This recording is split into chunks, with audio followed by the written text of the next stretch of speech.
Hi friends, ട്രെൻഡിങ്ങിൽ പോകുന്ന steamed bread sandwich ഉണ്ടാക്കിയാലോ? അതിനായി ആദ്യം ഒരു ഇഡ്ഡലി തട്ടിൽ ചിക്കൻ, മുട്ട, 2 വെളുത്തുള്ളി, കൊല്ലമുളക് ഇത്രയും നമുക്കൊരു 10 മിനിറ്റ് വേവിച്ചെടുക്കാം. ശേഷം ചിക്കൻ ഒഴിച്ച് ബാക്കി എല്ലാം ഒരു ജാറിലെടുത്ത് അതിലേക്ക് കുറച്ച് ചീസ് സ്ലൈസ്, കുറച്ച് ഉപ്പ്, ലേശം പാല്, കുരുമുളക് പൊടി ഇത്രയും നമുക്കൊന്ന് അടിച്ചു മാറ്റി വയ്ക്കാം. നമുക്കിഷ്ടമുള്ളത്ര വെജിറ്റബിൾസ് ഇതിലേക്ക് ആഡ് ചെയ്യാം. ഞാനിതിലെടുത്തിരിക്കുന്ന cucumber, tomato, onion, capsicum, carrot ഇത്രയാണ് ഞാനിവിടെ ആഡ് ചെയ്യണം. വേവിച്ച് വെച്ചിരിക്കുന്ന ചിക്കനിലേക്ക് നമുക്ക് ഈ വെജിറ്റബിൾസ് ഇട്ട് കൊടുക്കാം.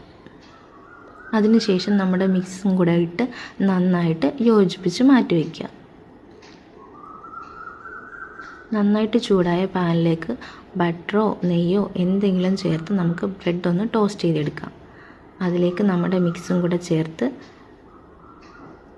വേറൊരു ബ്രെഡും കൂടെ അടച്ച് വെച്ച് നമുക്കൊന്ന് കഴിച്ചു നോക്കാം.